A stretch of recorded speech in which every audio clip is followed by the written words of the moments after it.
Milis, San Paolo. La chiesa che sorge alla periferia di Milis è ricompresa nel locale cimitero. La costruzione del primo impianto della chiesa risale al 1140 circa ed ha pianta a croce commessa. Fu completata nel 1220 circa. Possiede la caratteristica bicromia di tanto romanico sardo ed è stata ottenuta con l'impiego di vulcaniti, basalti, calcari e tufo verdogno.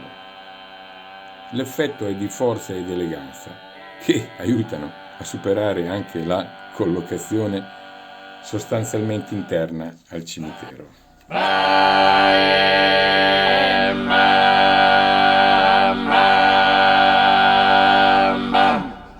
Discendente des antiche neanze di Durricettro a Sadiana, ue de Giove e de Marte Bussara, o de Santo Predo, Giacadrea.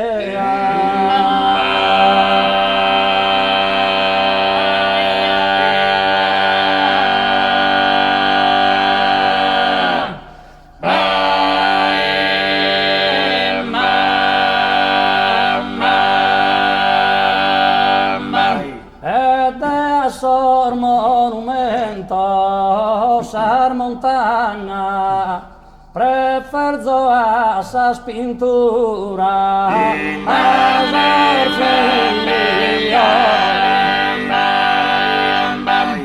a sa